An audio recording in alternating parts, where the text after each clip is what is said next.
Tez. Welcome to the TezDown.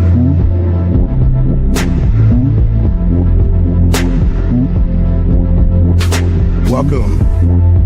I'm the Tez.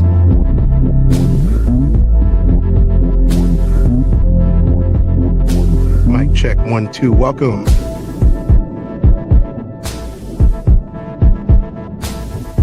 Welcome to the TezDown. Party time.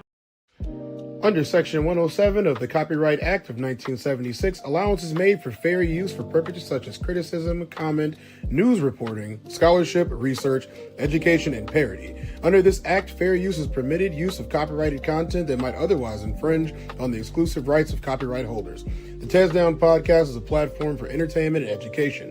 Edutainment, a blend of education and entertainment, emphasizes content that informs while it entertains. The views expressed in this channel's commentary do not necessarily reflect or represent the views of the hosts, and may not always reflect complete or verified accuracy of information presented. All content, including commentary, analysis, and discussion, falls within the legal parameters of fair use. We make no claims to ownership of any third-party content. This is the TezDown. Sports unscripted, culture unfiltered. Thank you for understanding.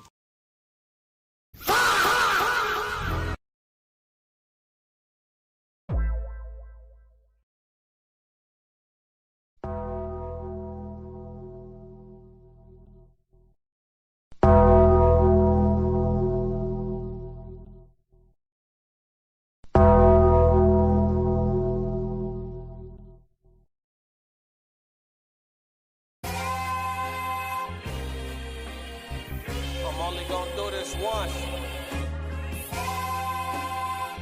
Classic! Lord God, anything attached to me that could be holding me down and keeping me from my ascension.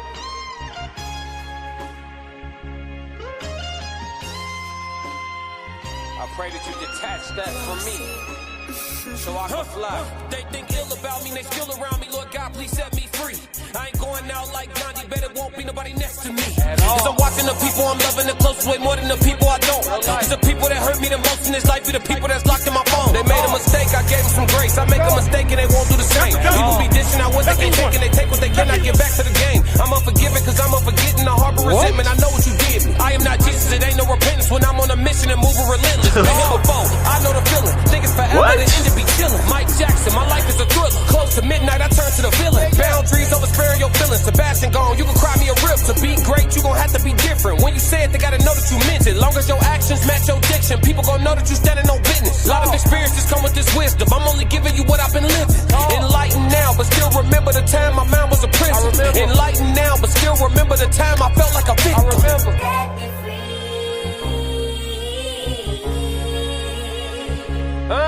Talk. Enlightened now, but still remember the time I felt like a victim.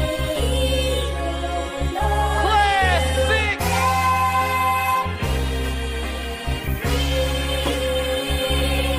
Yeah. Lord God,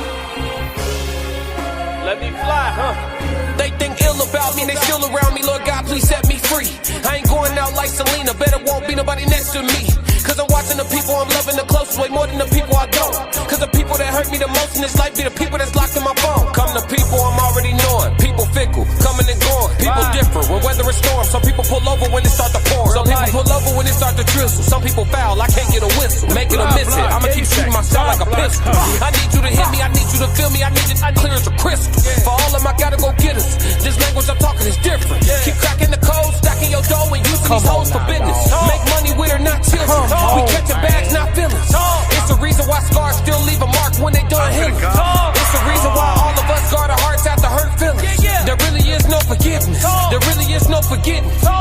It's happening for you, not happening to you. Just stay on the mission.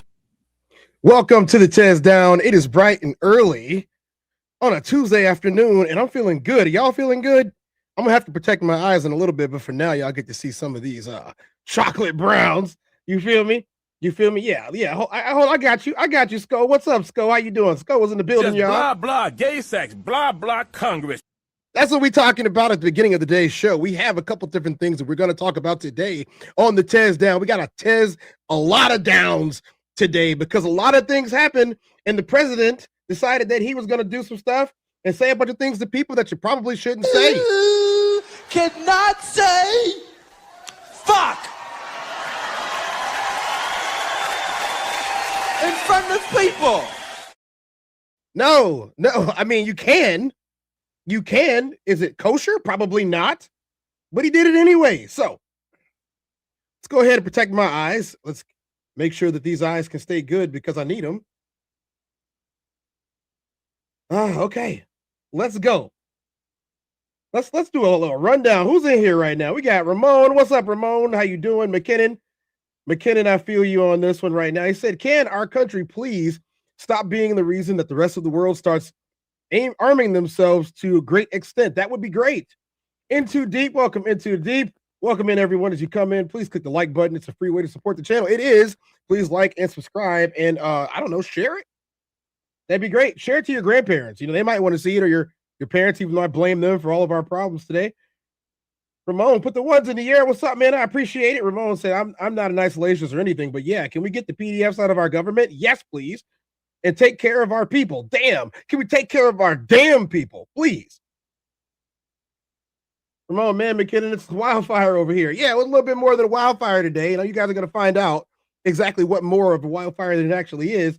Congrats to the TezDown. Hey, I don't want to see the number. Don't nobody tell me. I have not been paying attention to the numbers on purpose. I'm just trying to do my thing. And whatever happens continues to happen. I appreciate y'all. Can't nobody talk about my lips today. Nope. We are moisturized and clean. Let's get into the show today, guys. We got a lot of show. It's a special day for one particular member of the Raw Society Coalition. But let's get into the show. Is this the end? That's the question. I want to know. And we're going to start off with Trump curses out Iranian regime. All right, we're going to start that one out bright and early in the morning. Let's get it going. Did you guys have a nice night? Did you guys not worry about too much? I hope you didn't.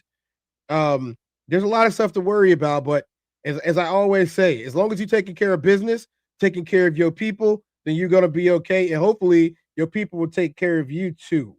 That would be great if they did, and horrible if they didn't. It really would. So let's go ahead and see if I can get this over here real quick. Let's start off bright and early. You guys may have missed it a little bit yesterday. I hope not. But we're going to continue with this today and try to make sure that we're concise.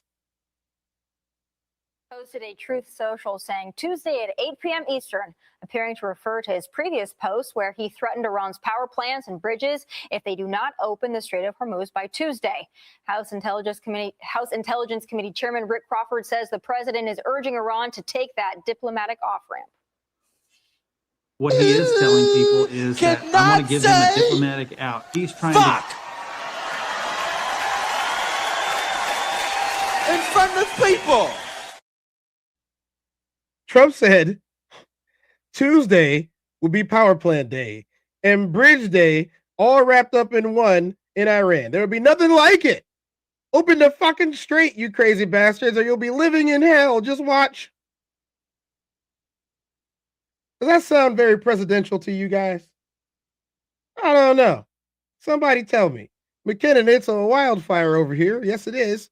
Let's keep going with our stories. So what is going on here with what's going on here? So let's see. I would say it's a very big priority because, see, that's one thing that's a little different than other things. We can bomb the hell out of them. We can knock them out for a loop. But to close the strait, all you need is one terrorist that somehow has a truck loaded with, because you can carry them in trucks, large trucks, a water mine, drop them in the water. Yeah, exactly. And now you tell people that own ships that cost $1 billion to don't worry about the mine. You can do that even just by saying we put mines in the water. Right now, deadline day in Iran, the terror regime has a little more than 12 hours to reopen the Strait of Hormuz or get blown up to the Stone Ages. As moments ago, Iran state media reporting the IRGC threatening to strike U.S. infrastructure and withhold oil and gas for years. Our next guest knows all about fighting the war on terror in the Middle East. Retired Navy commander and former USS Cole commander Kurt Lippold joins us. And Commander Lippold, thank you for your insight. You just heard President Trump talking there about a small mine could do so much damage and paralyze that strait. You well know Iranians likely behind the attack on the coal. Talk me through the dangers that Iran still poses to the Strait. Well, good morning, Griff. And one of the issues you have to look at is not only the mines themselves, but to a degree, it's also information warfare. The fact that they can announce they even have that capability is enough to give ships pause. And what you're seeing the Iranian regime do is actually throttle and control an international. Okay, guys, let's do a little geography lesson here. Okay? So, for those of you who are not understanding just how big Iran actually is and why this is a fool's errand from the very beginning, let's take a look at this. You have Iran, which is up to your top right, next to Afghanistan. Below there is Pakistan. You have the UAE, Saudi Arabia, and Iraq. And all of these areas, there's conflict. Don't forget about Syria. Don't forget about Israel and everything going on the Gaza Strip. That's down here too. Let's not forget about that. We're just going to focus on what's going on right here. So Saudi Arabia is backing the United States in this. Iraq doesn't really have much of a choice, as you guys are well aware of what happened there. Same with the UAE, right? So you have Iran here. You have the Strait of Hormuz, which is right here. What is going on with this feedback? Let's fix it. You have the Strait of Hormuz, which is right there. So you ask the question, this small little space that they have right here, this small little space that they have right here is what all 20% of the world's oil comes through to get out into the Arabian Sea and through everywhere else. So Iran effectively doesn't have to do anything here, or even here. All they have to do is focus their troops, focus their gun power and everything else right here. Because you can't get in through anywhere else. What are you going to do? Invade through here? For what? It's nothing but mountains. It's mountains. What they're going to do is if you try to send a ship through this Gulf, they're going to blow it up. So effectively, you're just sending in stuff left and right, and they're going to keep blowing it up. It's a fool's errand. It's unwinnable. It's not unwinnable because you don't have the firepower. It's unwinnable because of geography. And if anyone would have taken a geography lesson, they would have understood that a long time ago. Exactly, Ramon, exactly. It's wasting American tax dollars. Once again, $2 billion a day to this. $2 billion a day. I'm going to give you guys the real reason. Many years ago, America signed a deal with Iran and a couple of other countries to basically have all of the economy backed by oil. And America as a country would need the oil to continue at the rate that it does for the American dollar to stay as strong as it was. Because you had to transfer money into American bonds, into American dollars, in order to pay for the oil that you needed. So that strengthened the American dollar. Well, countries are not doing that as much as they used to. And that weakens the American dollar. And because America is stuck in, I don't know, the 1940s, they still think that oil is the one thing that we all need when other people are finding alternative methods of energy. I don't know, building wind turbines would help. Geothermal energy would help. Things that are free, solar power. So, I mean, these are just things, fossil fuels being burned is a terrible thing for our environment anyway. And oil is finite. So, I mean, we might as well just continue trying to do this, but weaken our country continuing. When Bush was in office, I believe it was even before that. But which Bush? So there was two of them. So I believe it was before that, but let's continue. Waterway, which cannot be allowed. I mean, the bottom line is, regardless of how other nations feel about President Trump's correct decision to attack Iran, to make them accountable. You say what? This is why you're a former commander. Let's keep going. For what they have done for decades in killing thousands and in building and trying to build a nuclear weapon with ballistic missiles. The bottom line is that strait needs to be opened. And he is absolutely correct in saying we will do whatever it takes to get the Iranians to have free passage of ships through the Strait of Hormuz and other areas in the Middle East. You were in command of USS Cole when a small boat of Iranian-backed terrorists simply came up to the ship and caused the devastation and death that they did. How difficult will it be to stop something like that happening in the Strait now? So basically, you're talking to a failure. You're speaking to a failure about how to keep people safe. Okay. Well, I think what you have to look at, Griff, is first I would have to make one minor correction, and that is that it was al-Qaeda when they did it, but it's clearly been proven that Iran and al-Qaeda worked together and supported each other. That's where you get the thread connecting the two of them together. So where's the yellow cake? This sounds really familiar, doesn't it? Haven't we been through this before? I hate to say that I'm at the age where I can say that we've been through this before. Don't you guys hate that? Does it make you feel old? It's starting to make me feel kind of old. But at the end of the day, that boat coming up to USS Cole, we had nothing in our intelligence community at all to indicate that we were going to face the threat of a waterborne improvised explosive device. Today, what really has to happen is we need to create the conditions for persistent surveillance over the Strait of Hormuz and off the shores of all those small islands, Larak, Kesh, and others, to ensure that if anything comes out from there, or we see any preparations to launch, mines or otherwise, they should be absolutely destroyed and done quickly. So having that capability exist has got to be a priority for the administration, and it has been part of the war plan, but now we're seeing where it has to actually be implemented. How important is it that Gulf states, who seem to be indicating they may be willing to help open the strait, and also NATO countries, how important is it that other countries help us? I think at this point, it's absolutely critical. Again, going back to what I said, whether you agree or disagree with the decision to move forward with this conflict, with President Trump being absolutely right in doing it, if not now, when, and if not, how many lives, give me a number. But at the end of the day, these other countries becoming involved, NATO, the Middle East countries, it proves to their benefit, because if that strait's open, you have the free flow of maritime traffic and oil from the Middle East, as well as other products and goods. That is going to be good, not just for the Middle East and Europe.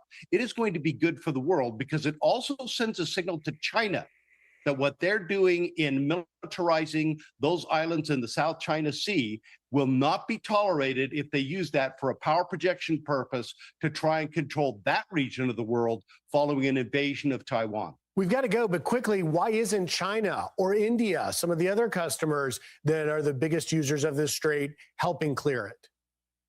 I think, quite frankly, when you look at China, that's still a brutal communist dictatorship. They have proven themselves again and again to not be a competitor or an adversary, but in fact, an enemy of the United States. They have aided and abetted Iran. All you have to do is look at some of the recent Wall Street Journal articles that support that. And at the end of the day, India doesn't have the power projection capabilities to come all the way to the Middle East to do those types of activities.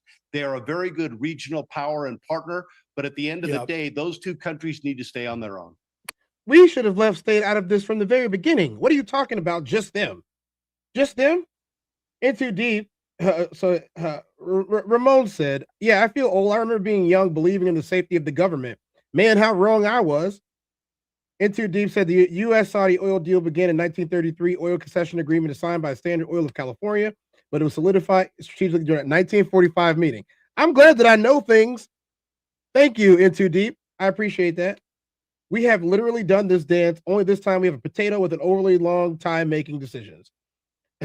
Rigid Vibrations. Some kids was doing National Science Project. They won first place for finding a gas alternative and lasting for 212 miles per gallon.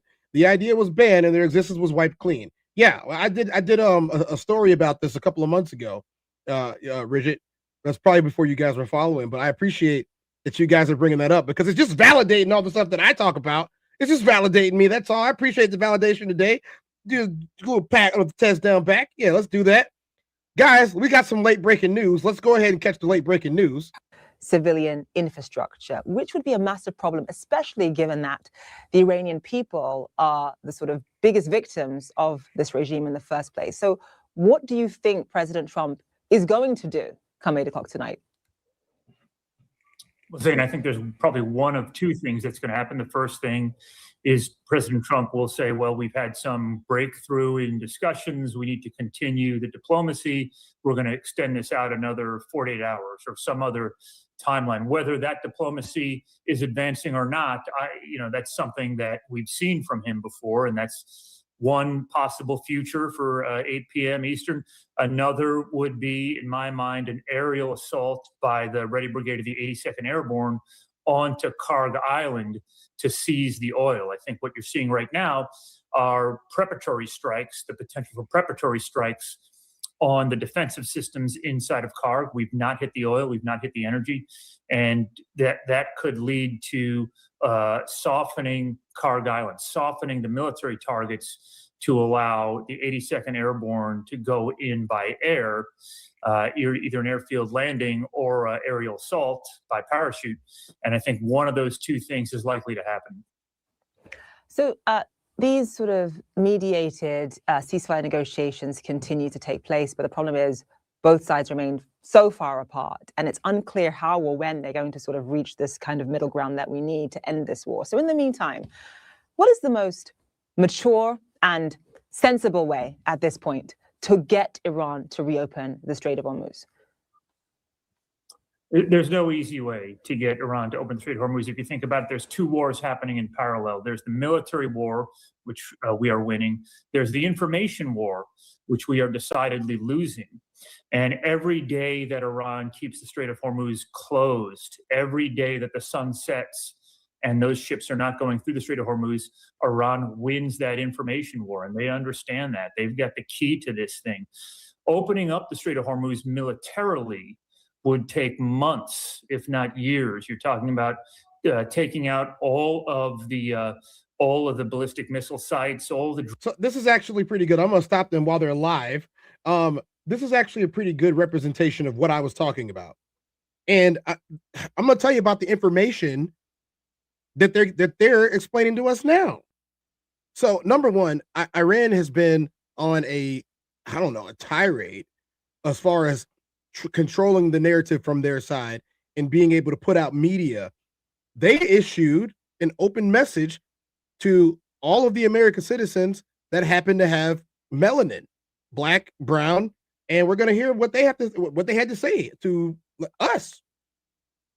I want to talk to you guys about this letter, right? The letter that the Iranian president has issued out to the American citizens, to the United States citizens. Number one, it was to the United States citizens, not the United States government. Mind you, the United States government has been pleading for weeks now, for about 2 weeks, to have conversations with Iran, and Iran has denied it each and every time. They came to us. That's a red flag. So already before even reading it, I'm already like, this is not a good sign. After reading it, I'm like, oh no, this is definitely not a good sign. Now, y'all could correct me if I'm wrong, right? But my understanding, my perception of this letter is that this is Iran's last attempt in them defending themselves, explaining their stance, and also issuing out the truth to the United States citizens. This is their last time trying to explain everything to us. And when I say that this is their last time explaining to us, this is their last time explaining before everything that's about to go down actually goes down. Because once that starts, right? Once that phase of this war begins, Iran will not have time to explain to you all, United States citizens, why everything is going down the way that it's going down. They are giving us this last opportunity to basically accept the truth at our own discretion. The way that Iran organized that letter, they said everything that they needed to say. Everything that they needed to say. They started off with their history, highlighting that they have one of the oldest civilizations in history, and that throughout their entire history, not once have they ever initiated a war. Iran's president stated that throughout the entire existence of Iran, that they do not have one moment in history that supports or provides evidence that Iran has ever supported or condoned colonialism, destruction, domination, has initiated any war ever, that they have never imposed any type of sanction that has impacted the civilians of any nation. They broke that down, unlike the United States. After stating that historical fact, Iran, in the letter, states that portraying Iran as a threat is neither consistent with historical reality nor with present-day observable facts. And in the letter, they say all of that to explain how is it that your government was able to successfully run this propaganda about us, Iran, starting the war when we don't even have the history that supports that we are capable of this, that we do this.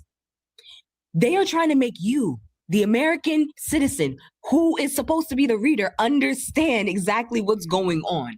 A country that has never, throughout its entire history, who is older than the United States, has never initiated a war, yet the United States was able to successfully spread propaganda about this country and this war.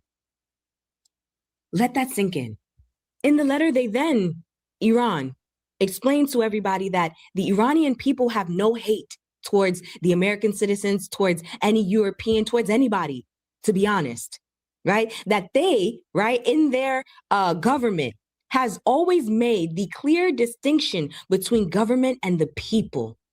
You understand how that distinction is deeply rooted in principle and collective consciousness, something that we don't have here in the United States. He pointed it out. That statement was not only made to disgrace and shame the United States government, but also the citizens, the active citizens that elected these people into these positions. And then right before the letter ends, you're now at the point, if you're reading it, right? You are 3/4 into the letter. Iran poses the fundamental question, exactly which of the American people's interests are truly being served by this war? Was there any objective threat from Iran to justify such behavior? They're asking you, the United States citizens, what did they do to deserve this? What can your government, the American government, say to justify such actions? What did they do? They're asking. Hello, brothers and sisters. Welcome back to the channel. I'm hoping that you are doing great from whatever you're watching this video from. And as you know, I'm your host and praise anti-agent stories. So I only want to do the video, but let me say this. They have a good point. They have a very good point. If they're not out starting wars, why is war always knocking on their door? Has a lot to do with that oil agreement. We know what that's all about. And once again, when I say that they're on top of their game as far as the propaganda goes, this is what they put out last night. In the middle of escalating tensions between the United States and Iran, a dramatic war of narratives has now taken a digital turn. Iran has released a striking new video created in a Lego-style animation, mocking a recent high-risk U.S. military rescue operation deep inside Iranian territory. The video, widely circulated by Iranian state-linked media, portrays the mission as a complete failure, ridiculing what the U.S. has described as a daring and successful extraction. The rescue mission in question involved a downed American fighter jet pilot stranded in Iran's rugged mountainous terrain. According to U.S. officials, the operation was a complex and dangerous effort that ultimately succeeded in safely retrieving the pilot after nearly 2 days of evading capture. However, Iran tells a very different story. In the animated video, Iranian forces are shown overpowering U.S. troops, destroying aircraft, and foiling what Tehran claims was a deceptive and failed rescue attempt. The use of Lego-style visuals adds a layer of satire, turning a real-life military operation into what appears to be propaganda aimed at undermining U.S. credibility. Iranian officials have also claimed that several American aircraft were destroyed during the operation, suggesting that the mission resulted in heavy losses. But U.S. sources counter this narrative. They maintain that any aircraft losses were intentional, destroyed by American forces themselves to prevent sensitive military technology from falling into Iranian hands during the extraction. Despite the competing claims, one fact remains clear. The pilot was successfully rescued, marking a significant moment in the ongoing conflict. Experts say this incident highlights not just a military confrontation, but an information war, where both sides are actively shaping global perception through media, messaging, and now, even animated storytelling.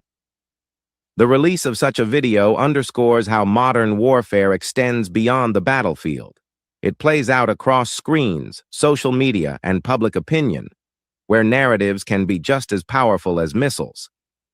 As tensions between the U.S. and Iran continue to rise, this clash of stories signals a deeper battle, one not just for territory, but for truth. And in today's digital age, even a Lego style. Then like, share. Yeah, even a Lego style video is going to cause issues. And man, he said this is two nations that have been wanting anything but this damn war, and shitty leaders are playing with people's lives. I'm 100% in agreement. That's exactly what's going on. So, I mean, there's been a lot of questions asked, and well, what does it have to do with black people, and what does it look like, being a black person? What does it look like being a black person in Iran? And what would it possibly do? What does Iran actually even look like? It's just a mountain country, right? Where they don't have nothing. We're gonna find out right now. Drake or Kendrick? Know where I'm from? Persepolis. This is nice. Yes. I am Korean. The women here are highly educated. It's a kind of. Oh, it's a bank. Okay. This is a Tesla. How are you? Very. We can drive. We can travel alone. Okay. First time cutting an American's hair and a black American's hair. He on my back. He couldn't make it. Yeah, so there's like a line. All right. Got coffee. All right. Good morning, guys. We are in Tehran, Iran. Today is our first full day. I'm just waking up from a really good night's sleep. I was so tired, but I'm so excited to be here. So I'm ready to get out into these streets and see what we find, what we get into. And I noticed that all the cars are white, and it has something to do with the heat. And as like Ali said, no one wants to get into like a hot box, and I never thought of it in that aspect. I just thought it was like people just like white here, but it does make sense because it gets extremely hot here. But yeah, the elevation changes quite fast here. You can go from a very low elevation to a very high elevation pretty quickly.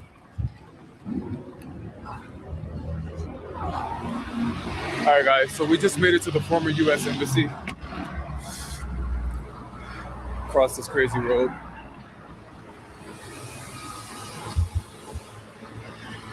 And this is clearly Trump and Twitter. And Trump's tongue is inside there. Oh, his tongue is inside of, Twitter's coming out of his mouth. Yeah. And this is... Oh, man, I have breaking news right now. This is crazy that I'm doing live breaking news while trying to do my show. I have breaking news right now. Iran has fired hypersonic missiles at the U.S. Let's check in on this right now. Any intermediary country like Turkey, like Saudi Arabia, like Qatar, are you continuing your such activities of mediation? How do you see the process? Thank you.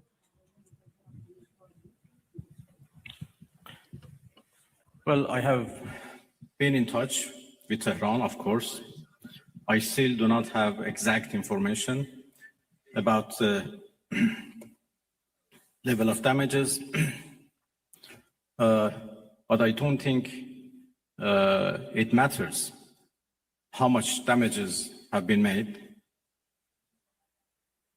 Attacking a nuclear facility by itself is an unforgivable violation of international law and should be condemned. Yesterday, as I said, I had discussion and talks with a number of foreign ministers of the region.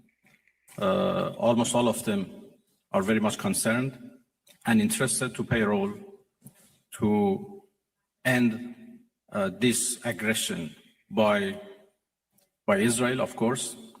They were worried about a possible attack by the United States, but yesterday we were all talking about how to stop the Israeli aggression. Well,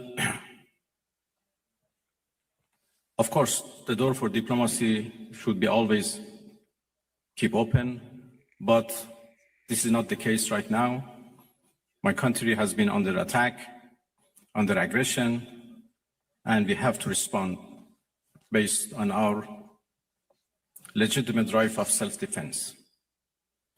And we will do that as long as needed and necessary. We'd now like to take a question from Al Jazeera.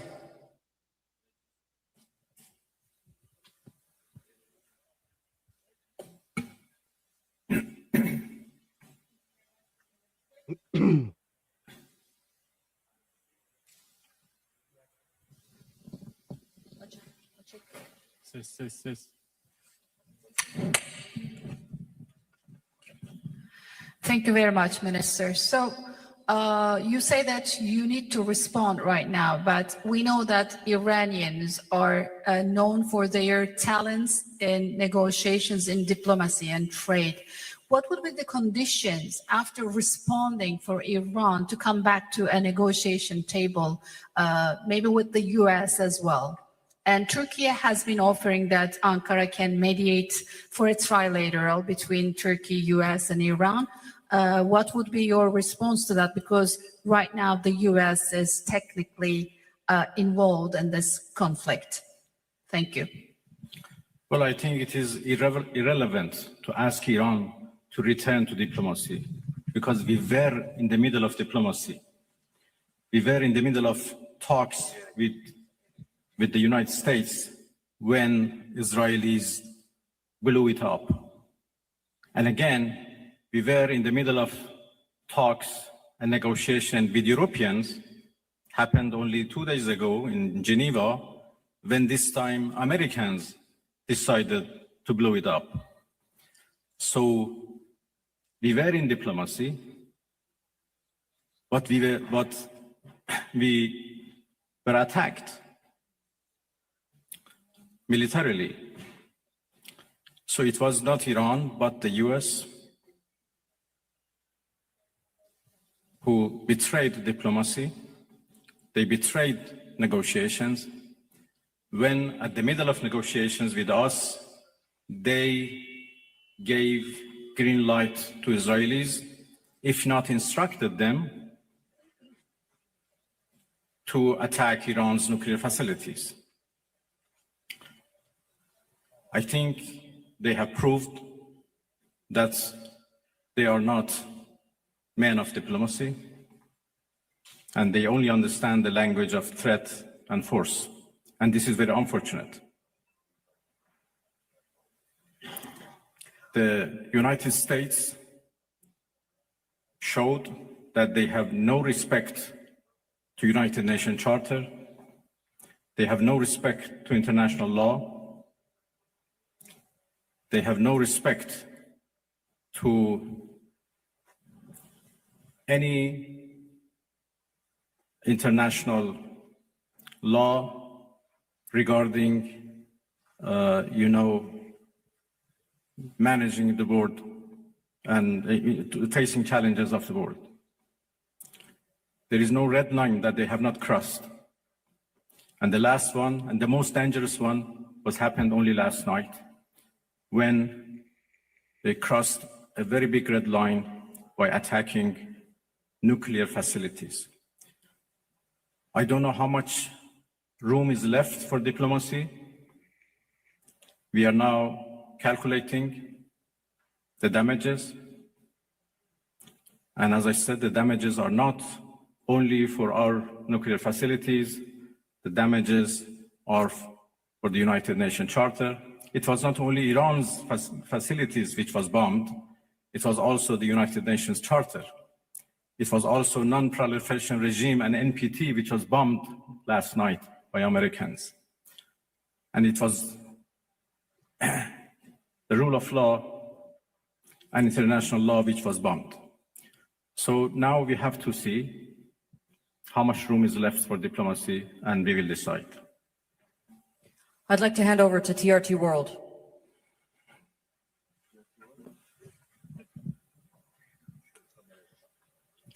Mr. Minister, the U.S. President Donald Trump warned that Iran must now make peace, otherwise the future attacks, he says, would be far greater and much easier. So how is Tehran responding to that threats from Washington? Thank you.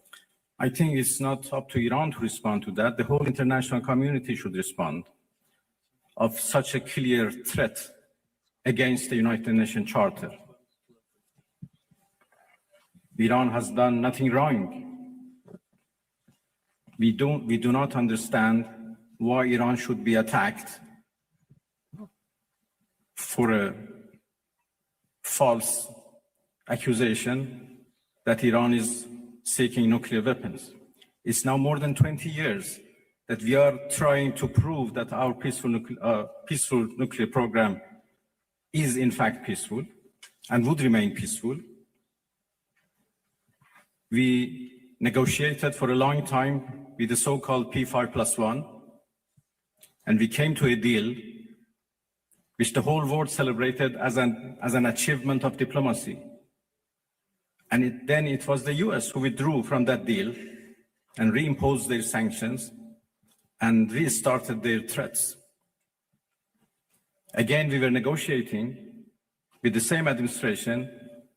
Then all of a sudden they decided to attack us, first by Israelis, then by themselves. And now they are threatening us for more attacks. So it's not up to Iran, but it's up to international community to condemn this, to prevent this. Otherwise, there will be nothing left for the international law, for the security at the world level. The Security Council should play its role, should play its responsibility to condemn and prevent these kind of threats. We will certainly defend our interests. We will certainly defend our territorial integrity, our sovereignty, and our people. And I'm so glad that our people are now fully understand what injustice they are doing against the Iranian people. They are united and in solidarity with the government, and they stand firm against any aggression. Next, CNN Türk.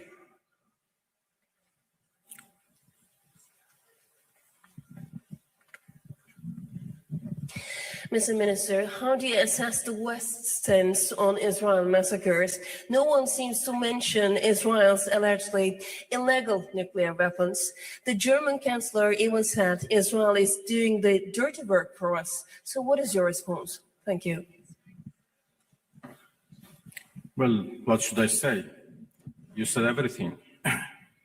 That Iran is under attack by a nuclear-armed superpower and a nuclear-armed regime. And Iran, as you know, is a non-nuclear armed country. That should be certainly condemned. If not, the whole non-proliferation regime would be undermined and would be defeated. Iran is a committed member of NPT. But NPT is not able to protect us. So why a country like Iran or other countries who are interested to have a peaceful nuclear energy should rely on NPT for their peaceful activities? It is very unfortunate that Israel is doing, as the German chancellor called, a dirty job. And by the way, they supported that dirty job. It's a shame. They know that Israel is doing a dirty job and they support it, and they give it every right to do it, and they call it defending itself.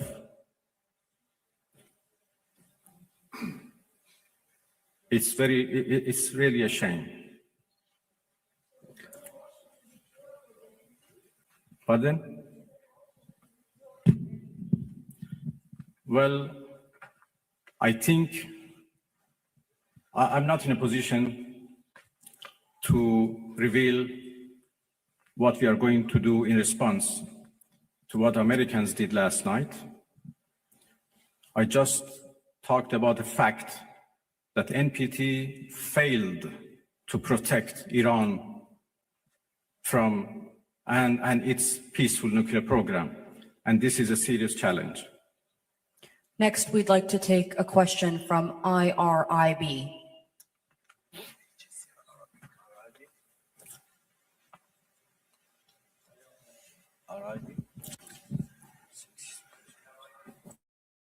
So, guys, if you're just not catching up, we're getting some information from what Iran is calling a attack that they weren't able to defend against, and that they were left defenseless for and unprovoked, is what they're saying.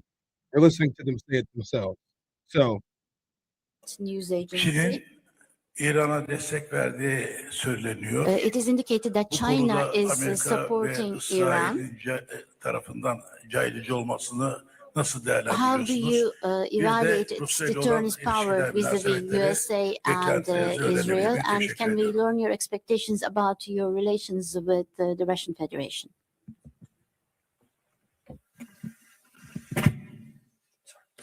Well, there was a problem with the translation, or I think with the device, it doesn't work properly. I understood the last part of your question. Well, I'm going to Moscow this afternoon, and I have a meeting with President Putin tomorrow morning. He's going to Moscow in the morning. Russia is a friend of Iran, and we enjoy a strategic partnership, and we always consult with each other and coordinate our positions. Russia has been a part and the participants of JCPOA, so they have been always a party to nuclear negotiations. And even in the past 2-3 months that we were negotiating with the United States, we always briefed our Russian friends about the latest about any progress or lack of progress in our talks. Well, I will have serious consultations with the Russian president tomorrow, and we continue to work with each other. Russia is also a permanent member of the Security Council, and we know that they were trying, together with China, to introduce a resolution to the Security Council for the cessation of hostilities. Obviously, now the situation has been changed, and I will have discussion with them that how it should be proceed.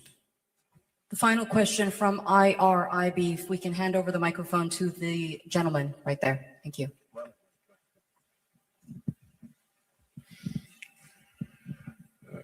خسته نباشید آقای عراقچی. از خدمتتون که دیروز آقای اردوغان صحبتایی داشتن در مورد میانجیگری، فکر می‌کنید نقش ترکیه در این رابطه به چه ترتیب خواهد بود؟ میتونه ترکیه در واقع در این رابطه Yesterday, President Erdogan mentioned a mediation instrument. Can Turkey handle such a من دیروز ملاقات diplomacy بسیار or خوبی رو با mediation جناب آقای اردوغان رئیس جمهور محترم ترکیه داشتم. هم ترکیه و هم had very productive meetings with the President of the Republic of Turkey yesterday, and I also had contacts with some of the countries of the region. Some of the countries of the region, such as Turkey, are indicating that they could be mediating so that the lots of useful, important meetings with the foreign ministers of our region, and we discussed about different initiatives and ideas existed for the peaceful settlement of this question. But as all of you know, we suddenly faced with the aggression by American forces to our nuclear facilities. The Islamic Republic of Iran condemns in the strongest terms the United States' brutal military aggression against Iran's peaceful nuclear facilities. It is an outrageous, grave, and unprecedented violation of the fundamental principles of the Charter of the United Nations and international law. The warmongering and lawless administration in Washington is solely and fully responsible for the dangerous consequences and far-reaching implications of its act of aggression. The US military attack on the territorial integrity and national sovereignty of a UN member state carried out with genocidal Israeli regime, carried out in collusion with the genocidal Israeli regime, has once again revealed the extent of the United States' hostility towards the peace-seeking people of Iran, who will never compromise over their independence and sovereignty. The Islamic Republic of Iran continues to defend Iran's territory, sovereignty, security, and people by all means necessary against not just US military aggression, but also the reckless and unlawful actions of the Israeli regime. While President Trump was elected on a platform of putting an end to America's costly involvement of forever wars in our part of the world, he has betrayed not only Iran by abusing our commitment to diplomacy, but also deceived his own voters by submitting to the wishes of a wanted war criminal who has grown accustomed to exploiting the lives and wealth of American citizens to further the Israeli regime's objectives. The US act of aggression against Iran's peaceful nuclear facilities constitutes not only a flagrant breach of the UN Charter, especially the prohibition of the use of force under Article 2, Paragraph 4, and the obligation to respect the state's territorial integrity and sovereignty, but also a violation of UN Security Council Resolution 2231.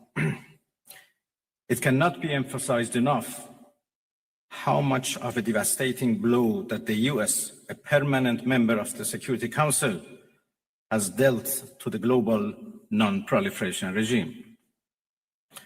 The Islamic Republic of Iran reminds the United Nations, the Security Council, the UN Secretary General, the International Atomic Energy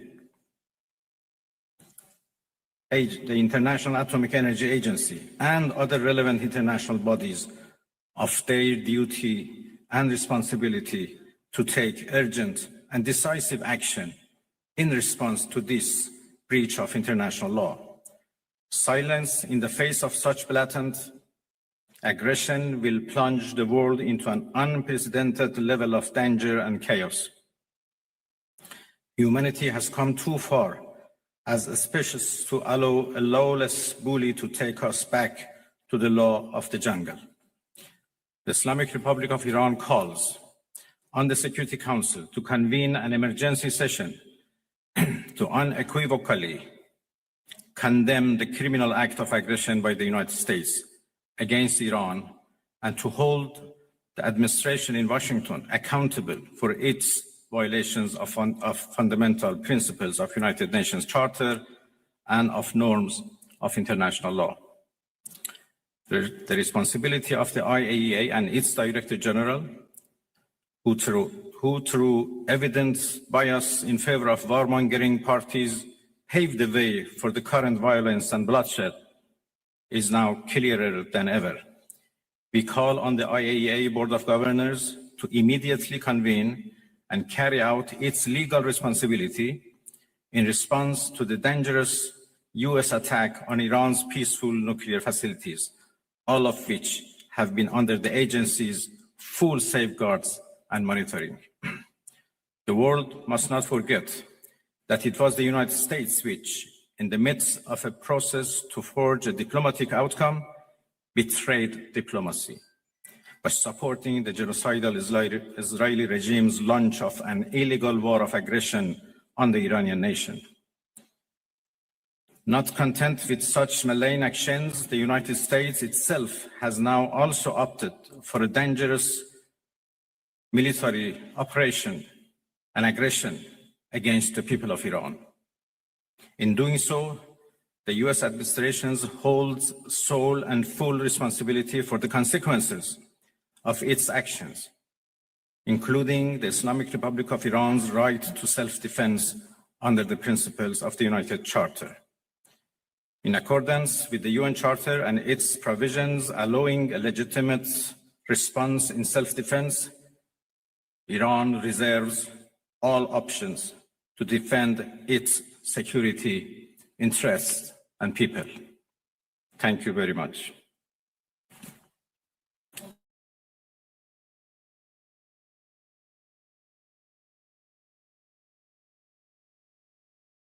At the same current time I'm listening to this right now, I'm going to break into it.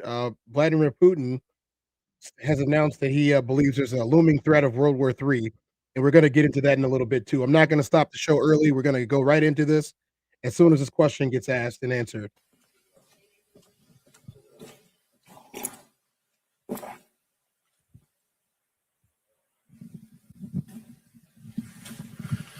Sayın Bakan, müzakere kapıları hala açık mı Distinguished Minister, görüyorsunuz? are the doors for negotiation still open?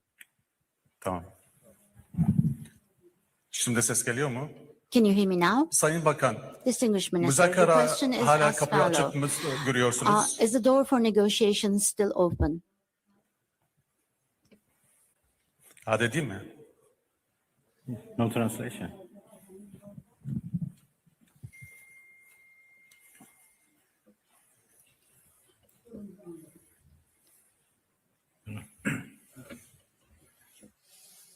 Interpreter, please speak. Can you hear me, sir? Can you hear me, sir? In the English channel, can you hear Bakan me? Arapça biliyor mu? Direkt Arapça If I may just step in here and just translate real quick for my colleague. He's asking if there are still room for negotiations moving forward. Arapça olarak diye sorabilirim eğer Arapça biliyorsan. It's all right now. You can translate is okay. Türkçe mi? Sayın Bakan, Ahmet Gannem yine televizyon Arabi. Müzakerelere hala kapı açık mı görüyorsunuz? Tahran'la görüşmüş müydünüz? Bugün nükleer tesislere vurulan nükleer tesislere ne kadar yüzde kaç zarar görmüştür? What kind of damage has been incurred on the nuclear facilities? Is there any intermediary country like Turkey, like Saudi Arabia, like Qatar? Are you continuing your such activities of mediation? How do you see the process? Thank you.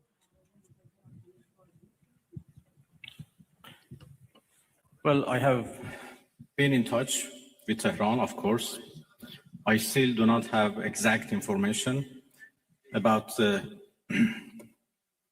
level of damages, but I don't think it matters how much damages have been made. Attacking a nuclear facility by itself is an unforgivable violation of international law and should be condemned. Yesterday, as I said, I had discussion and talks with a number of foreign ministers of the region. Almost all of them are very much concerned and interested to play a role to end this aggression by Israel, of course. They were worried about a possible attack by the United States, but yesterday we were all talking about how to stop the Israeli aggression.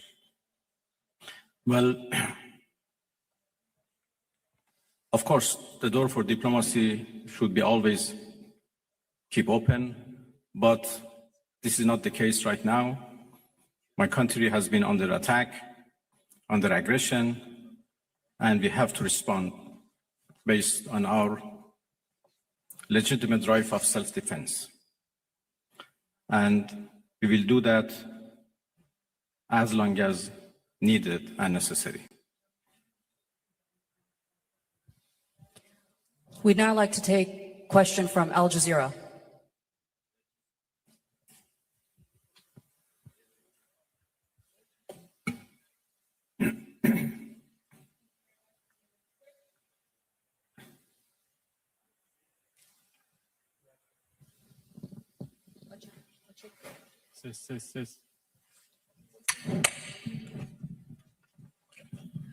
Thank you very much, Minister. So you say that you need to respond right now, but we know that Iranians are known for their talents in negotiations, in diplomacy and trade.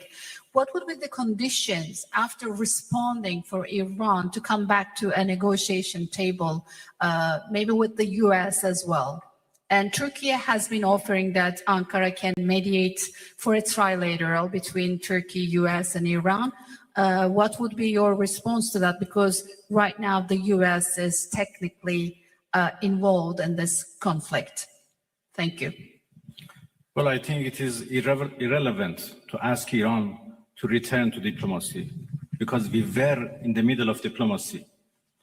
We were in the middle of talks with the United States when Israelis blew it up.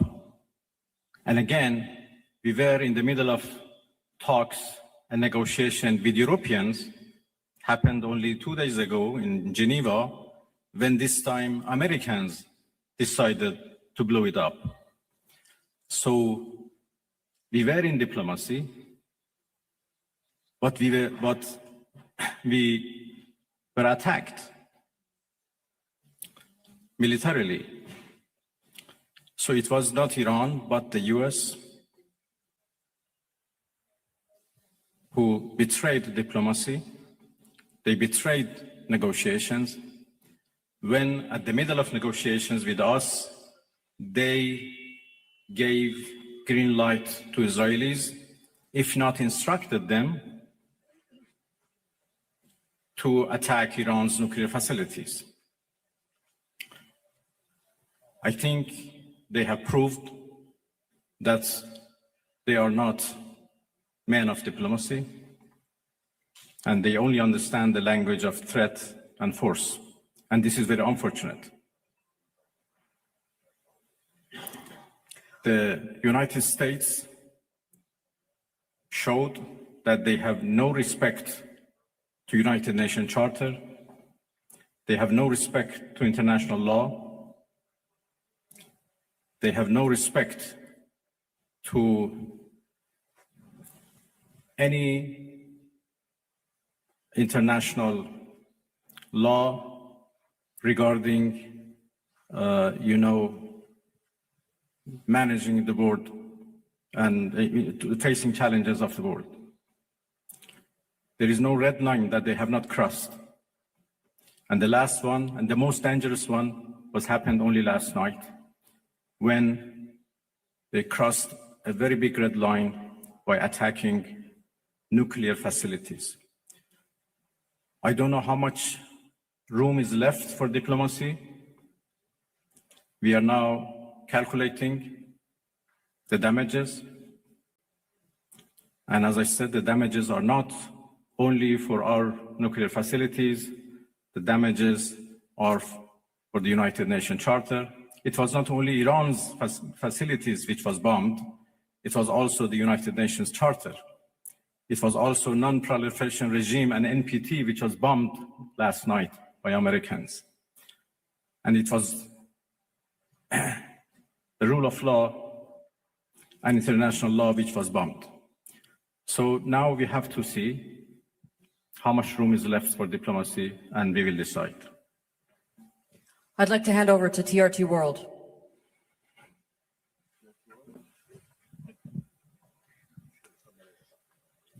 Mr. Minister, the U.S. President Donald Trump warned that Iran must now make Classic! peace, otherwise the future attacks, he says, would be far greater and much easier. So how is Tehran responding to that threats from Washington? Thank you. I think it's not up to Iran to respond to that. The whole international community should respond of such a clear threat against the United Nations Charter. Iran has done nothing wrong. We do not understand why Iran should be attacked for a false accusation that Iran is seeking nuclear weapons. It's now more than 20 years that we are trying to prove that our peaceful nuclear program is in fact peaceful and would remain peaceful. We negotiated for a long time with the so-called P5+1, and we came to a deal which the whole world celebrated as an achievement of diplomacy. And then it was the US who withdrew from that deal and reimposed their sanctions and restarted their threats. Again, we were negotiating with the same administration. Then all of a sudden they decided to attack us, first by Israelis, then by themselves. And now they are threatening us for more attacks. So it's not up to Iran, but it's up to international community to condemn this, to prevent this. Otherwise, there will be nothing left for the international law, for the security at the world level. The Security Council should play its role, should play its responsibility to condemn and prevent these kind of threats. We will certainly defend our interests. We will certainly defend our territorial integrity, our sovereignty, and our people. And I'm so glad that our people are now fully understand what injustice they are doing against the Iranian people. They are united and in solidarity with the government, and we stand firm against any aggression. Next, CNN Türk.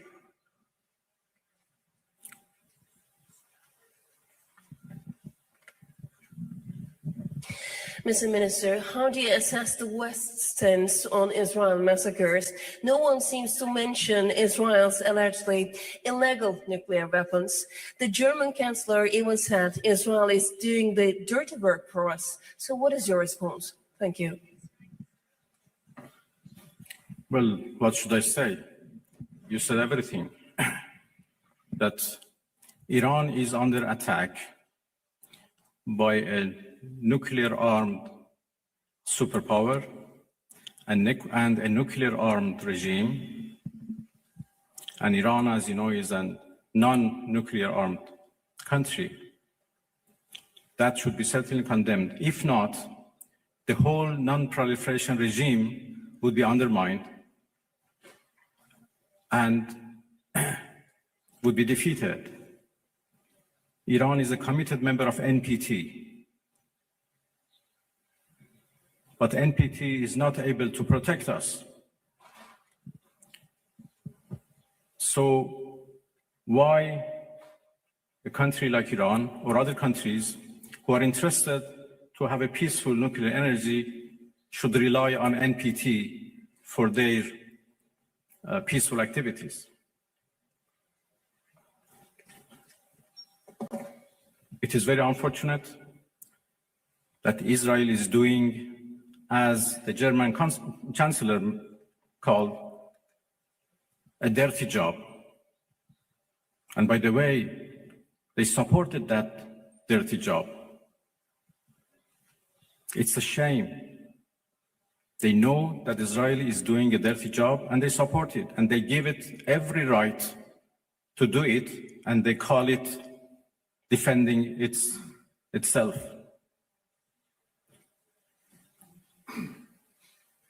It's really a shame. Pardon? Well, I think I'm not in a position to reveal what we are going to do in response to what Americans did last night. I just talked about the fact that NPT failed to protect Iran from and its peaceful nuclear program. And this is a serious challenge. Next, we'd like to take a question from IRIB. Nevertheless, we did it, and this unit is working, and it is working successfully. We have signed a contract for the construction of 2 more units. The work is underway, and our specialists are on site. This is more than 200 people. And we have agreed with the Israeli leadership that their safety will be ensured. In general, it seems to me that given Iran's plans to continue the use and development of nuclear energy, including in agriculture, medicine, and so on, but this is not nuclear energy. And in nuclear energy, we could, together with Iran, why do I think so? Because the level of trust between our countries is quite high. And we have a very good relationship with Iran. We could continue this work and ensure their interests in this area. I will not go into details now, there are many of them, and we discussed all these details with the Israeli side and with the American side, and we also sent certain signals to our Iranian friends. In general, we can ensure Iran's interests in the field of nuclear energy. At the same time, we can take care of Israel's safety. In my opinion, there are such options. I repeat, we have offered them to our partners, the United States, Israel, and Iran. We are not imposing anything.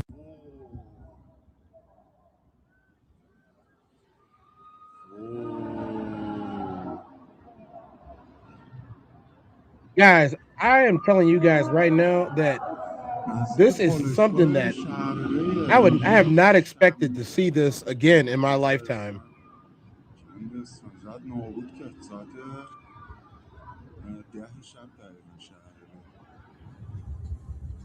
What is going on?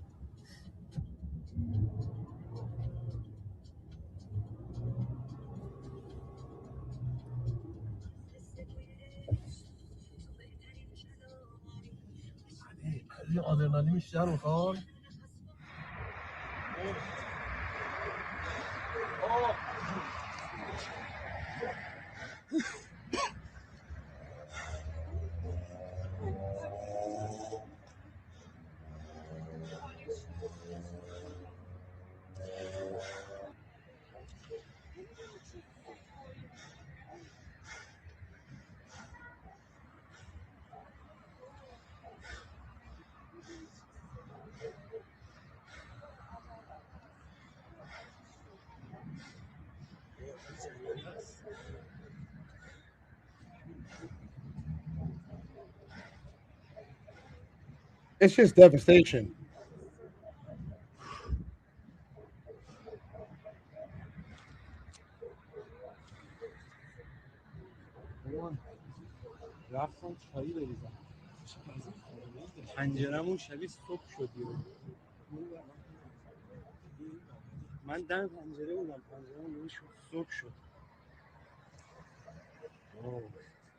Look, from what it looks to me, is the rest of the world seems to be rallying against the United States because of this.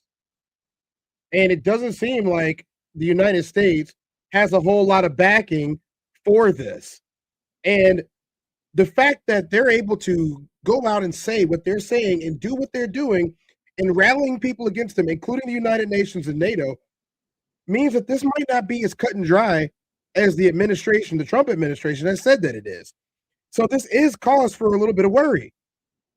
It truly is.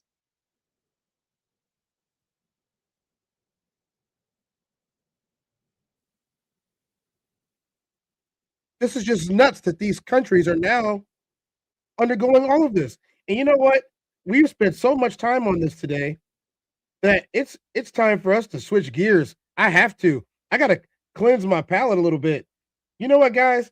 Let's go ahead and get a TezDown, stretch down, and get rid of all of that negative energy that we just had to witness for the last couple of hours. So let's go. Let's put some upbeat music on. Everybody, get ready. Get the TezDown, stretch down in. We're going to switch gears. We're going to go to something else. Probably equally as inflammatory, but less informative. Let's go.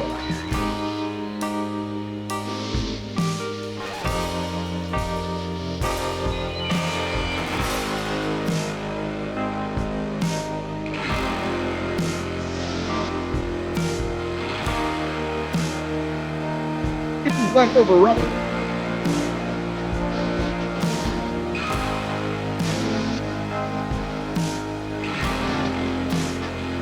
It's the right over left down here. Let's go. Keep tipping over. Let's go.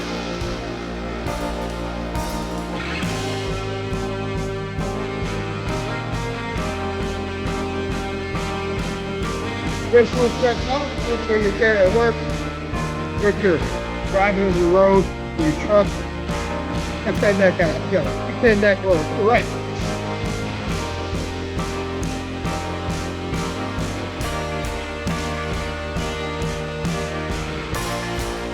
Go to the left now, y'all.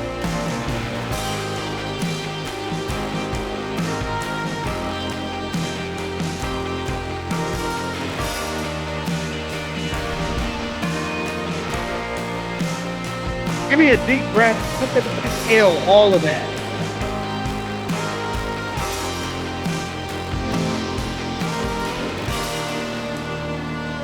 All right, y'all. So we got a whole nother section of the show coming up today. And man, it's kind of hard to do much after that, but we we have a duty to do to our constituents and to our people.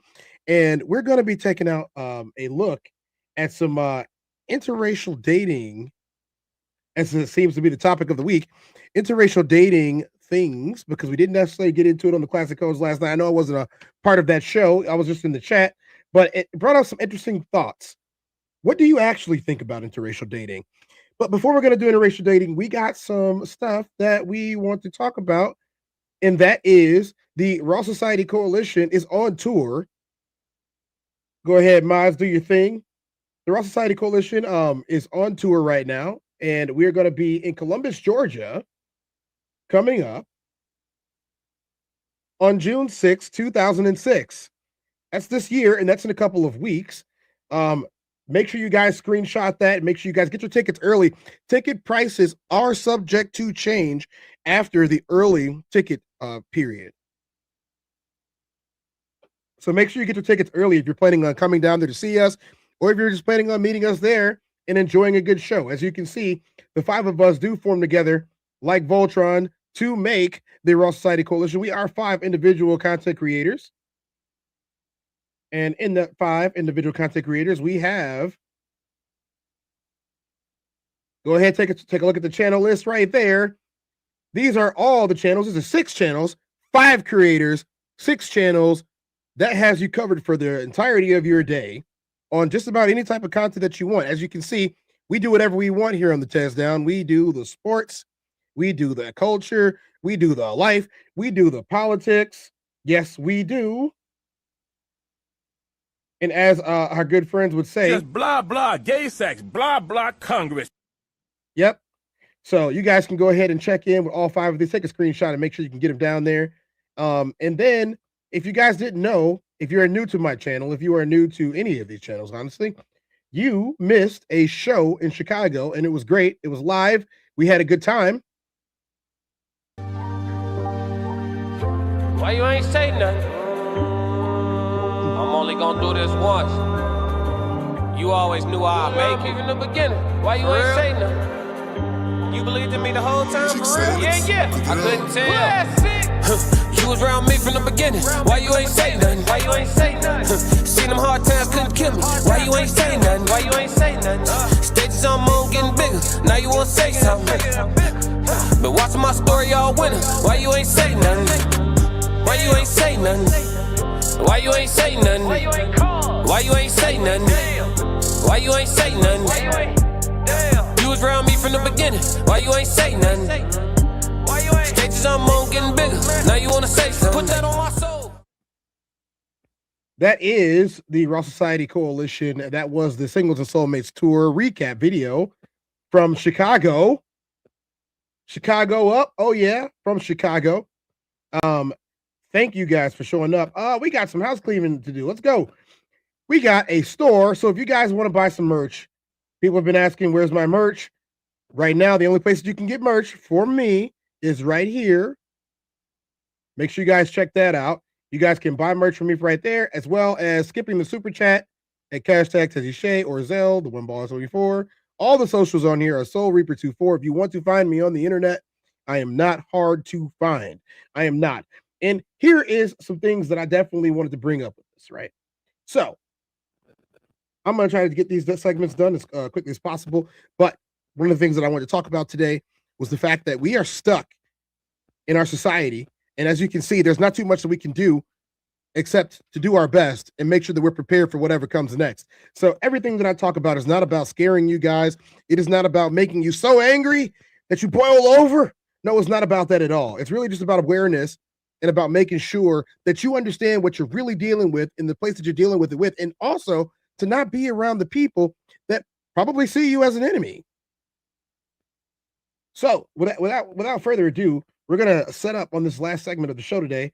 Maybe we might do another one. Who knows? We're going to set up on this last segment of the day, and we're going to get this cracking. This is the interracial dating portion of the show, and I don't know what to expect from it because this was sent to me, and after they watched a classic show last night, this was sent to me, and they wanted me to cover it, so I'm going to cover it, and I don't have a problem doing that, and maybe we can talk about it a little bit more amongst each other. What do you guys think about this today? Let's go and get that right now. This is a clip from Emmanuel Acho's show, and it's called Uncomfortable Conversations with a Black Man. So this isn't Conversation with Soft Rain, it is Uncomfortable Conversation with a Black Man, and that black man is Emmanuel Acho. Welcome to another episode of Uncomfortable Conversations with a Black Man. You see, prior to 1967, if these couples were to join me on stage, they would have to look like this. Because this would have been illegal and probably still makes you a little uncomfortable. I'm joined now by Rachel and Brian of season 13 of The Bachelor. Does it still make people uncomfortable to see interracial relationships? I thought that this was commonplace for the entirety of my life. You know, I've seen, I mean, I have family members who were different, and as far as different as not being as chocolate as myself. I've had relatives, you know, my one of my first cousins is you know, not as chocolate. Let's just say that much. And I just didn't see this as anything, you know, weird. I didn't, you know, especially having family in Minnesota, and that's exactly what I'm talking about. Bachelorette, most notably, the first Black Bachelorette in the show's history, also joined by Lindsey Vonn, Olympic gold medalist and PK star defenseman for the New Jersey Devils. But I want to start with an email that I received, and I really want to focus on the interracial aspect of all of this, because someone asked me, they said, Emmanuel, as a Black man, do you feel betrayed when you see a Black woman with a white man? And I might not necessarily say I feel betrayed, but I feel some type of way. Rachel, you and I, we go back. And so I'm going to tell you something that I haven't told you before. 2017, I'm watching The Bachelorette, and I see finally they chose a Black woman. They chose a Black queen. And I'm thinking to myself, surely she's going to pick a Black king. I know nothing about Brian, like nothing about Brian. Never met the guy.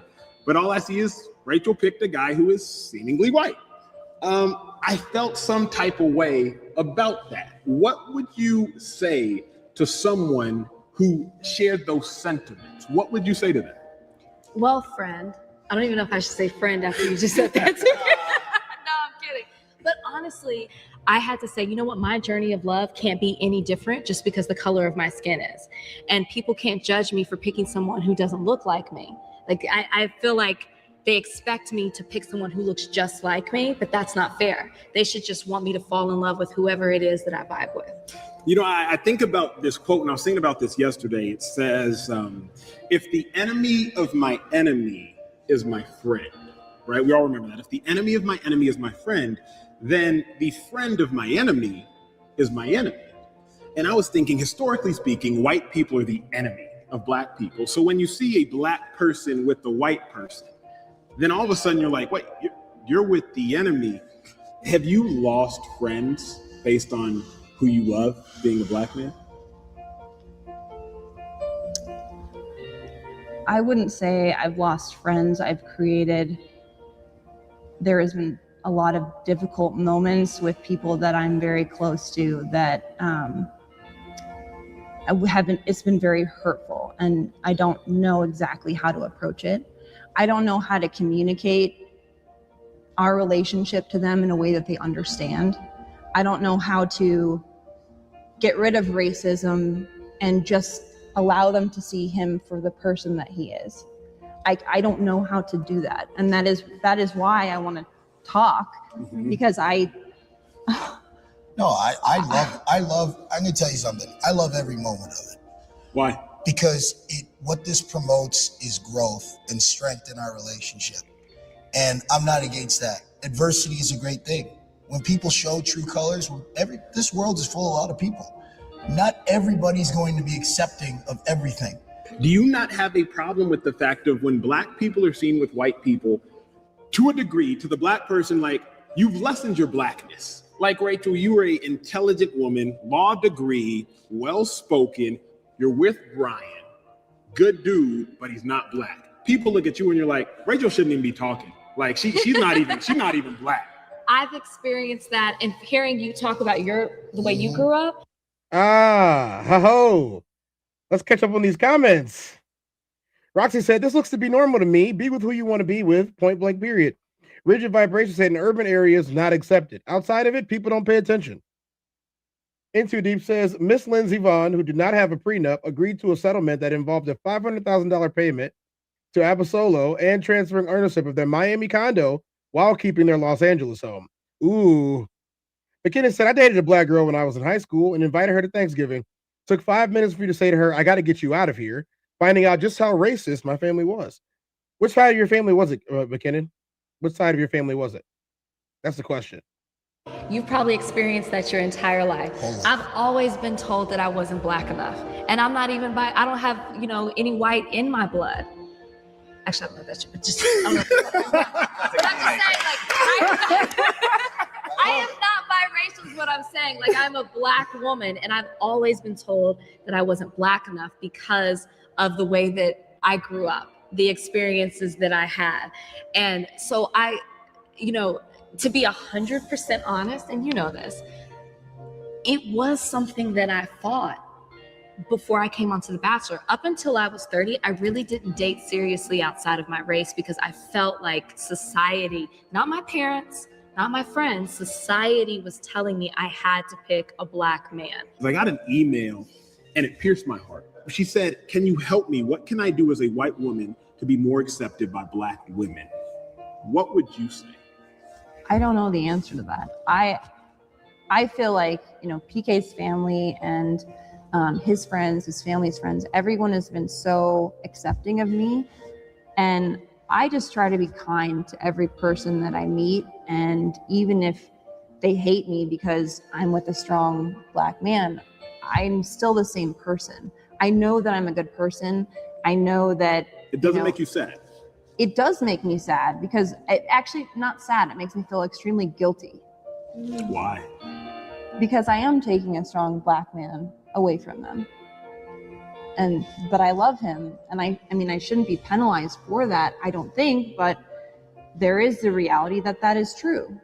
What then would you say, Rachel? Because you are the black woman. What can a white woman do to be more accepted by black women if the only reason she's not accepted is because she's with a black man? There's nothing you could do. And what you said like hit me when you said you feel guilty. And you shouldn't feel guilty for loving who you love. That's their problem. There's nothing that you can do to change that. And to be honest, I used to be that black woman. I feel bad saying that out loud. And now being in my own interracial relationship, but I was 100% ignorant. I would look and I would see a white woman with a black man, and I would automatically assume certain things. So she's already telling you guys that people do assume certain things when they see you with somebody outside of your race. So has that been the thing that you guys have witnessed? Is that when they see you with somebody that's not, in my case, a black man in America, I'm just gonna say black, y'all. Forget all the technical terms. I'm chocolate. We're gonna say black here, okay? Nothing wrong with that. They see a black man with anyone else. Do they have a problem with it, or do they think that something is weird about it? We're in 2026, right? So a lot of us grew up with a bunch of people who are way older, who are either no longer with us or, I don't know, running the country, who might still feel that way. Interdeep said, I feel that as well growing in the birds for my own family. There's been times where I've been seen with somebody outside my race, and let's say the responses weren't always what I was expecting. And there's been times where I was extremely accepted, from families and whatnot. So I guess it's just up to the people, really. I mean, I don't know. Maybe I just need some more commentary on it. And that's because I was so close-minded. It's a heart issue. And I say that because I used to be that person. And I'm so glad I'm not that person anymore. And if I go back to when I was in that place, there was nothing that you could do other than leave him to make me change my mind, which isn't fair. For my purposes, do you feel like that applies to me as well, as far as a black man looking at me? Yeah. I remember the first time I dated outside my race. It wasn't serious. It was before The Bachelorette. And I remember I felt every black man was looking at me like, oh, there she goes. We lost another one. It was. I don't think that anybody ever thinks that. I'm gonna have to vehemently disagree. When black dudes see a black woman with somebody else, they don't think, oh, we lost another one. I've never heard that from any black man that I have ever met. Not a single one have I ever met that has seen a black woman with someone else and said, oh, we lost another one. I have never heard that. Not a single time in my entire life. I could be wrong. There could be some people that do think this, but that sounds a bit narcissistic. I've never heard that before. If you guys, there's a bunch of ample black men in my chat right now. Have you guys ever thought that when you saw that? Oh, there we lost another one. We lost a good one, y'all. I've never ever in my entire life heard that before. Never. That's the first time. My first date, and I just remember wanting to wear a t-shirt that said, I swear this is my first time. Why should I have to think like that? I actually there was a friend of mine, and he actually later apologized for it, but he actually, when I was with Lindsay, I don't even know if I told you No, this. you didn't. No, But he broke me down about dude, you need to be with a sister, you need to, and I think he had a couple drinks, but I never stopped him or put him in his place. I just let him speak. Because I said, this is a lack of education. And we also have to be aware of what hate is and what a lack of intelligence is. When I was in college as a college athlete, if there was ever a black man dating a white girl, a white woman, it would be said, oh, you're with the master's daughter. You're with the slave master's daughter, kind of. Now that, on the other hand, that is something that I have heard. That is something that is very prevalent in today's society, and that is something that is brought up in so many different situations. For example, a lot of black men do believe that you are doing a disservice to you and your bloodline if you mix bloodlines with other people. I've heard that so much. 80s and 90s were so different from now, for sure. McKinnon said, I can speak from the racist side. White people think that shit. Like my stepmother. She clearly doesn't value herself, she said, seeing an interracial couple walk by. Damn. Dang you. So you mean to tell me that if I had like, a little blonde Lindsey Vonn walking with me, that your mom would say that? But I'm pretty dope. I am pretty dope. And I'm a champion. She doesn't care about my championness? That's not enough to prove myself and my value in the society that we have, McKinnon? No? Okay. Into Deep said, I don't care that much. I don't either, McKinnon. I don't either. I feel like if you like who likes you, then you don't have these problems. But at the same time, I get where some people are coming from. They might still be living in some trauma, some things they've experienced, or some things they've had to, deal. There are types of people that I don't deal with anymore. I'm going to be 100% honest about that. There are plenty of types of people that I don't deal with anymore, and I don't deal with them for my own safety. He said, yes, sir. I've been there too. Yeah, I don't deal with them for my own safety. I'm not talking about any particular color. I'm just saying there are types of people that I do not deal with for my own safety. Roxy said, the only thing that I ever experienced is that with my family. They are simply concerned if I'm happy, regardless whether or not I'm with a black man or not. That's good news, Roxy. You can do whatever you want to do with a family like that. Yes, you can. Let's finish up their story. As if that was the black man's way to whip the master back, right? Like the white man is a king in his palace, and you can't, as a black man, do anything to touch the white man in society. But you can do something to be with the princess. Don't you think that? And what would you say to the black people who have that ideology of kind of like you're still with the traitor, you're with an enemy? Well, I would say that those people are searching for something, and I found it, and it's happiness. I don't have to define what makes me happy to anybody. No one. I don't have to define it to my parents, my family. No, I have to live with this person my whole life, right? So I'm sorry, I'm not coming home to you, to anybody here. Even if, because I have to dig in on this point, because I would be remiss not to. Even if there's the ideology that Lindsay's ancestors would have oppressed your ancestors, you don't feel any guilt in that. I feel guilty by you just saying that. No, but that's how you would think. Like, I'm not associated with what people 4, 5, 6, 7 generations did before me. I mean, because I'm white. I think it's hypocritical, though. Okay. So if I'm talking about changing the game, I'm talking about changing the narrative, and all of us as a black culture are talking about changing. Well, you can't want change in one ways and not the other way. If we're talking about accepting people for who they are and seeing people for who they are and loving people for who they are, and if somebody respects you, respect them back, then it shouldn't matter what color the person. People are saying this is not about black and white.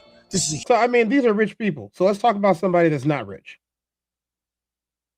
So we go with this question. What was the response from your parents when they noticed that you are dating a black guy? When they noticed I am dating a black guy, was the weekends when I usually go to Austria. They ask me, who are you meeting in Austria? What are you doing in Austria? And which kind of relationship is this? Every time you are going, every time you are coming, like they told me, my mother told me, let me tell you what she told me in Romania. Ori îți iei bagajele și pleci, ori încetezi cu plecatul. So it was like, they don't want me to have this relationship.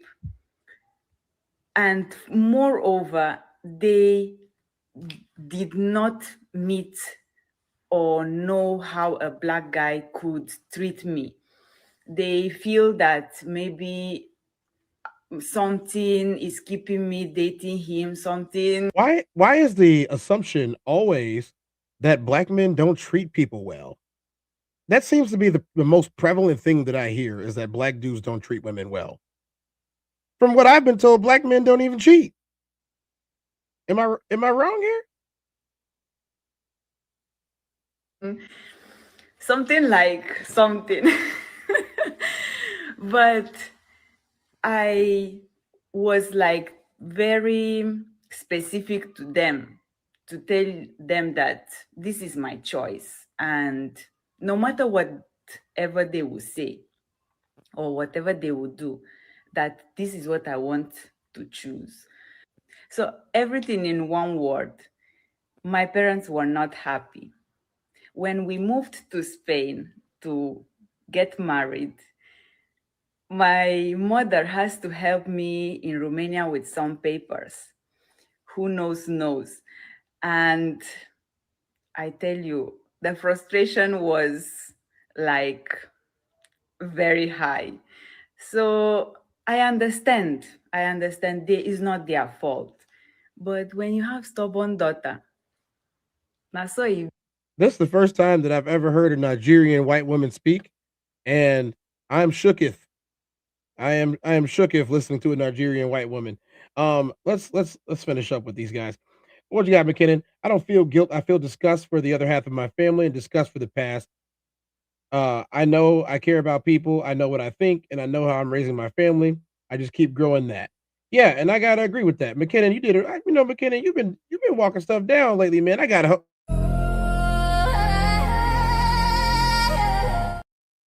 go ahead and give you yours for that. Guys, I mean, it's simple for me. There's lots to talk about, and there's a lot to continue up on this, and I'm not going to impose on some of the things that I'm sure that part 2 on the classic codes, and most of you guys were there last night, is going to talk about. But I just wanted to make sure that I stated, my position is, if finding love is what you're out for, find somebody that actually loves you, but also understand that their family might not love you. So if family is very important to you, you might just be stuck building your own with the person that you're with. I'm still a little bit shook on the white Nigerian lady. Yeah, if I wouldn't have had her face up there, y'all would have thought that she wasn't something else, wouldn't you? Yep, I know it. So I mean, I guess I could play y'all out with something nice, right? Cleanse the palate a little bit. Shouldn't I do that? I think I should. No more day job, I was tired of being a slave. 1,000,001 ways for a man to get paid. Rather work myself into my own damn grave than to get these bloodsuckers another damn day. Gotta find a way to make my own way. Trying to run my race with my own race. They say we come from monkeys, so when I die, split my money with my apes. When I die, split my money with my apes. We the taste makers, y'all ain't really got no taste.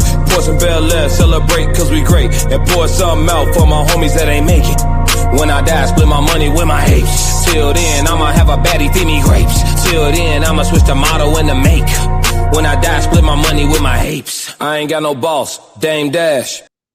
Yo, thank you guys for showing up today. Thanks for the music. That's B-Class Music on SoundCloud. And you can catch him on the Classic Codes coming up next. Right after this, you guys make sure you go ahead and check him out. And he might have a special day or something today. Why don't you go ahead and wish him that? And just make sure you guys continue doing everything that you're supposed to be doing. But at this moment, Get out of here. Get out of here, man. I am Tez. This has been the TezDown. Hey guys, if you pray, you might need to. If you don't, arm up. You feel me? You know what I'm saying? Allegedly. I'll see you guys in another 24.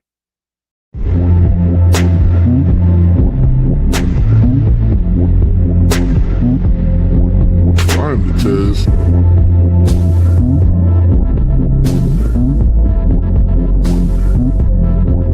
I'm the Tez. Welcome to the TezDown.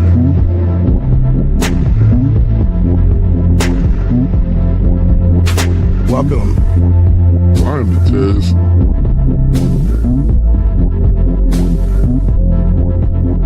Mic check 1 2. Welcome.